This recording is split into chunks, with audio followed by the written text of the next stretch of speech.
हरे कृष्णा। मैं हूँ राधिका और आप सभी का आपके अपने YouTube चैनल किटकैट स्टोरीज पर बहुत बहुत स्वागत है।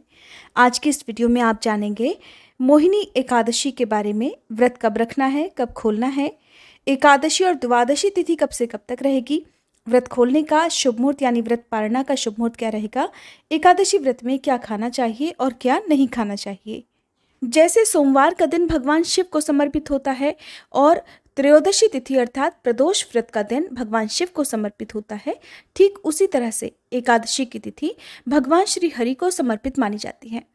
सभी एकादशी व्रतों में भगवान विष्णु के अलग अलग अवतारों की पूजा का विधान है और इस व्रत को भक्त मोक्ष प्राप्ति की कामना से और अपने अगले पिछले सभी जन्मों के पापों का नाश करने की इच्छा से रखते हैं। इस घोर कलयुग में संचित पापों के क्षय के लिए एकादशी व्रत रखना बहुत ही महत्वपूर्ण होता है। इस बार साल 2023 में 1 मई सोमवार के दिन मोहिनी एकादशी है और एकादशी का उपवास भी इसी दिन रखा जाएगा। अगर आपका कोई दूसरा उपवास हो तो दोनों उपवास भी आप एक साथ ही इस दिन रख सकते हैं। एकादशी तिथि प्रारंभ होगी 30 अप्रैल रविवार की रात 8:30 से और समाप्त होगी 1 मई सोमवार की रात 10:10 पर। 1 मई सोमवार को सूर्योदय सुबह 5:57 पर, सूर्यास्त शाम 6:50 पर रहेगा। राहु काल का समय सुबह 7:30 से 9 बजे तक रहेगा। कोशिश करें कि 7:30 बजे से पहले सुबह की पूजा इस दिन कर लें। द्वादशी तिथि प्रारंभ होगी 1 मई सोमवार की रात 10:11 से, जिसकी समाप्ति 2 मई मंगलवार की रात 11:18 पर हो जाएगी। हरिवासर का समय भी 1 मई सोमवार की मध्यरात्रि तक समाप्त हो जाएगा। 2 मई मंगलवार को यानी द्वादशी तिथि के दिन सूर्योदय सुबह 5:57, सूर्यास्त शाम 6:50 पर रहेगा। राहु काल का समय दोपहर 3 बजे से 4:30 बजे तक रहने वाला है। राहु काल के समय को अशुभ मुहूर्त में गिना जाता है। इस समय दान, पूजा पाठ आदि काम करने से बचना चाहिए। व्रत पारण की तिथि और मुहूर्त रहेगा 2 मई मंगलवार को और आप अपना उपवास खोल सकते हैं सुबह 5:58 से लेकर 9:05 तक। जिस तरह से एकादशी व्रत रखते समय मुहूर्त का ध्यान रखा जाता है, तिथि का ध्यान रखा जाता है, उसी तरह से अगर व्रत पारणा यानी उपवास समय पर ना खोला जाए, शुभ मुहूर्त में ना खोला जाए तो किए गए उपवास का पूर्ण फल प्राप्त नहीं होता है, व्रत अधूरा माना जाता है। हरिवासर के समय व्रत नहीं खोलना चाहिए। व्रत हमेशा हरिवासर का समय बीतने के बाद और सूर्योदय के बाद ही खोला जाता है। एकादशी व्रत के नियमों का पालन दशमी तिथि से प्रारंभ हो जाता है। तो जो लोग भी एकादशी का उपवास रखना चाहते हैं उन्हें इस बार रविवार के दिन से ही नियमों का पालन प्रारंभ कर देना चाहिए। रविवार के दिन तुलसी पत्र नहीं तोड़े जाते हैं, तो एक दिन पहले यानी शनिवार के दिन ही आप तुलसी पत्र भी तोड़कर जरूर रख लें, क्योंकि भगवान को भोग में तुलसी पत्र अनिवार्य रूप से अर्पित किए जाते हैं। किसी कारण से आप भूल जाएं तो अपने आप गिरे हुए तुलसी पत्र भी आप एकादशी के दिन भगवान विष्णु को भोग के साथ अर्पित कर सकते हैं। दशमी तिथि को आप सूर्यास्त के बाद भोजन ग्रहण ना करें, क्योंकि ऐसा एकादशी का नियम है।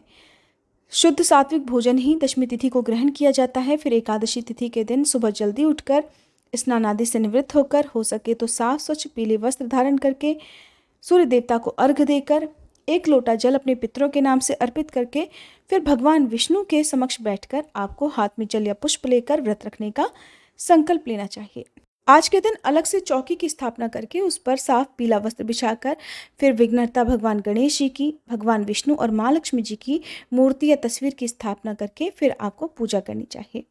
इस दिन आप भगवान विष्णु को भोग में फलों का भोग लगाएं, धूप दीप जलाएं और फलों का ही दान आज के दिन करना चाहिए। एकादशी व्रत रखने वाले भक्तों को इस दिन अन्न का और खासकर चावल का दान नहीं करना चाहिए। चावल का प्रयोग किसी भी प्रकार से एकादशी व्रत रखने वाले भक्तों के घर में नहीं होना चाहिए। यहाँ तक कि भगवान विष्णु को तिलक में अक्षत भी नहीं लगाए जाते हैं। भगवान विष्णु को चंदन का तिलक लगाया जाता है। माँ लक्ष्मी जी को रेवली का और सिंदूर का तिलक लगाकर आप विधि विधान से मंत्रों का जाप करके इस दिन पूजा करें। साथ ही 11 माता की कथा भी इस दिन पढ़नी और सुननी चाहिए और सबसे अंत में आरती करके क्षमा याचना की जाती है। अगर संभव हो तो श्री विष्णु सहस्त्रनाम का पाठ आप खुद भी पढ़ या सुन सकते हैं। व्रत की कथा पढ़नी और सुननी चाहिए। बिना व्रत कथा के कोई भी व्रत अधूरा रहता है। सबसे अंत में क्षमा याचना करके अपना उपवास प्रारंभ करना चाहिए। दिन भर उपवास रखकर शाम के समय पूजा करके आप एक समय यदि चाहें तो फलाहार कर सकते हैं। फलाहार में भी आप केवल मौसमी फलों का ही सेवन कर सकते हैं। किसी अन्य प्रकार का भोजन, फलाहार, नमक आदि का सेवन इस दिन नहीं किया जाता है।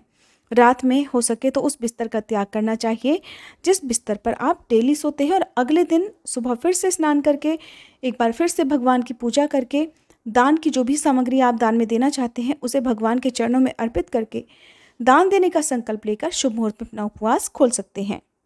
दान देने वाली सामग्रियों में आप कच्चा अनाज जैसे आप आटा, दाल, सब्जियां, मौसमी फल, वस्त्र, दक्षिणा इनका दान कर सकते हैं। गौ माता को गौग्रास खिलाना चाहिए। चींटियों को आटा शक्कर डालना चाहिए। आसपास किसी मंदिर में जहां भगवान विष्णु की प्रतिमा हो वहां यदि हो सके तो जाकर भगवान के दर्शन करने चाहिए, और पीपल के वृक्ष की, केले के वृक्ष की पूजा भी इस दिन करनी चाहिए। शुभ मुहूर्त में आप अपना उपवास खोल सकते हैं। पूजा आप शुभ मुहूर्त से पहले, यानी जो पारण का मुहूर्त आपको बताया गया है उससे पहले आप पूजा भगवान की कर सकते हैं। भगवान को भोग भी लगा सकते हैं, लेकिन आपको जो खुद उपवास खोलना है वो शुभ मुहूर्त में ही खोलना चाहिए। एकादशी व्रत के कुछ खास नियम होते हैं, जैसे कि इस दिन तुलसी पत्र नहीं तोड़े जाते हैं, ना ही तुलसी जी में एकादशी के दिन जल अर्पित किया जाता है। एक दिन पहले जल अर्पित किया जाता है, लेकिन यदि रविवार का दिन भी एक दिन पहले पड़ रहा हो तो शनिवार के दिन ही तुलसी जी में जल अर्पित करना चाहिए। और एकादशी के दिन सुबह और शाम तुलसी जी को बिना स्पर्श किए हुए तुलसी जी के पौधे के नीचे एक दीपक जलाना चाहिए। द्वादशी तिथि को जल अर्पित करने के साथ ही तुलसी माता की पूजा करके तुलसी माता को भोग लगाकर, फलों का या मिठाइयों का भोग लगाकर आप फिर उसके बाद अपना उपवास खोल सकते हैं। मोहिनी एकादशी की संपूर्ण कथा और आरती आप हमारी अगली वीडियो में सुन सकते हैं। अगर वीडियो अच्छी लगी हो तो प्लीज़ लाइक करना मत भूलिएगा।